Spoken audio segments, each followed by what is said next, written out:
নমস্কার বন্ধুরা, welcome back to my channel আইলিস কিচেনে সকলকে স্বাগত জানাই। আশা করি সবাই ভালো আছো, সুস্থ আছো।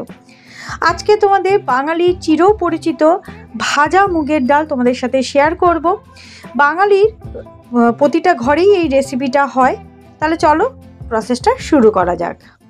আমি ভাজা মুগ ডাল করতে প্রথমে আমি মুগ ডালটাকে ভালো করে শুকনো খোলায় আমি ভেজে নেব। আপনাদের কাছে যদি সোনা মুগ ডাল থাকে সেটা দিয়ে করবেন, সেটা আরও ভালো খেতে হয়, ভালো ফ্লেভার আসে। তো আমি রেগুলার যে মুগ ডাল সেটা দিয়ে করছি। তো খুব ভালো করে ভেজে নেব আর কন্টিনিউয়াস কিন্তু নাড়িয়ে যাব, কারণ যাতে কড়াইতে লেগে না যায় বা পুড়ে না যায়।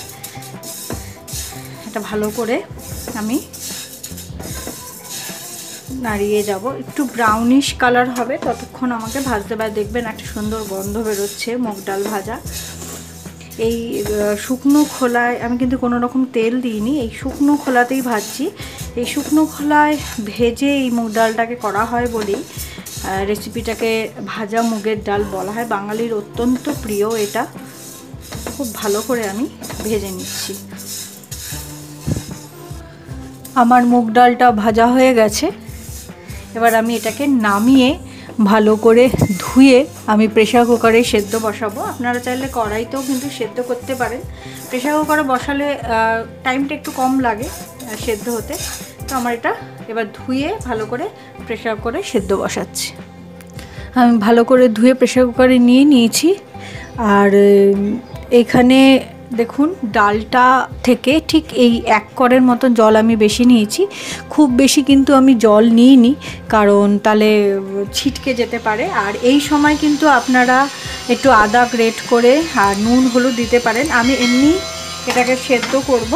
সেদ্ধ করে যখন আমি ফোড়ন দেব তখন আমি ওইগুলো দেব। আমি এবার সিটি দিয়ে নিচ্ছি। ডালটা সেদ্ধ হয়ে গেছে, দেখুন প্রেসার কুকারে কত তাড়াতাড়ি আমার এই ডালটা সেদ্ধ হয়ে গেছে। এবার আমি কড়াই বসিয়ে দিয়েছি। আমি রান্নাটা ঘিতেই করব। আপনারা চাইলে কিন্তু আপনারা প্রথমে তেলে করতে পারেন, লাস্টে ঘি অ্যাড করতে পারেন। আমি ঘিতেই করছি। আমি কড়াইতে ঘি দিয়ে দিলাম। ঘিটা গলে যাওয়ার পর এতে আমি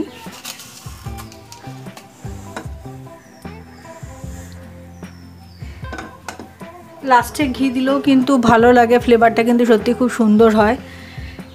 আর ঘিতেও যদি আপনারা রান্নাটা করেন সেটাও কিন্তু সুন্দর হবে। আমার ঘিটা গলে গেছে। এবার আমি এতে 1/4 টিস্পুন জিরে দিয়ে দিলাম আর 2টো শুকনো লঙ্কা আমি ভেঙে এখানে দিয়ে দিলাম। এটা থেকে সুন্দর একটা গন্ধ বেরিয়ে এসছে। এবার আমি আদা গ্রেট করে রেখেছিলাম সেটা দিয়ে দিলাম। আপনারা চাইলে কিন্তু ডালটা সেদ্ধর সময়ও আদাটা দিতে পারেন। আমি এই ফোড়নের সময় দিই, আমার সেটাই ভালো লাগে। আদাটা একটু যেই ভাজা হয়ে যাবে আমি ডালটা দিয়ে দেবো। আমার এই ভিডিওটা আপনাদের কেমন লাগলো অবশ্যই কিন্তু একটা কমেন্ট করে জানাবেন। ভালো লাগলে একটা লাইক করে দেবেন। আপনাদের একটা লাইক অনেকটা ইন্সপায়ার করে আমাকে। বেশি ভালো লেগে থাকলে বন্ধুবান্ধব ফ্যামিলির সাথে বেশি বেশি করে শেয়ার করে দেবেন। আজকে যদি এই ফার্স্ট টাইম আমার ভিডিও দেখে থাকেন, যদি ভালো লাগে সাবস্ক্রাইব করে পাশে থাকবেন, অনুরোধ রইল আপনাদের কাছে। আর যদি সাবস্ক্রাইব করার পর পাশের যে বেল আইকনটা আছে সেটা কিন্তু ক্লিক করতে ভুলবেন না, তাহলে যখন যা ভিডিও দেবো সেই মুহূর্তে আপনাদের কাছে পৌঁছে যাবে। এবার আমি ডালটা দিয়ে দিচ্ছি।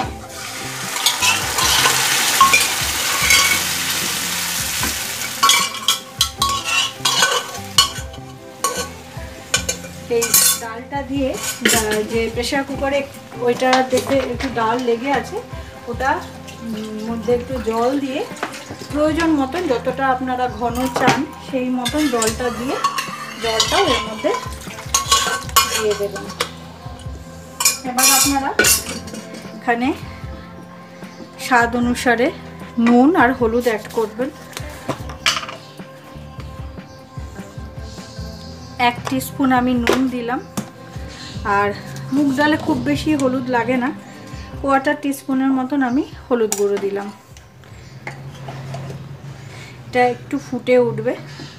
আর 4টে কাঁচা লঙ্কা রেখেছি, সেটা ভেঙে ভেঙে দিয়ে দিলাম। এবার স্বাদ অনুসারে আমি চিনি দিয়ে দেবো। বাঙালি বাড়িতে এই ভাজা মুগ ডালটা কিন্তু একটু মিষ্টি মিষ্টি হয়, খেতে খুব ভালো লাগে। আমার ভাজা মুগ ডাল একদম রেডি টু সার্ভ। আমি আর এখন ঘি অ্যাড করলাম না, কারণ প্রথমেই আমি ঘিতেই এই ফোড়নটা দিয়েছি, তাই আপনারা চাইলে কিন্তু লাস্টে একটু অ্যাড করতে পারেন ঘি। আমার একদম রান্নাটা শেষ।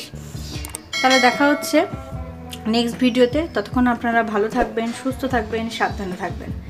ধন্যবাদ।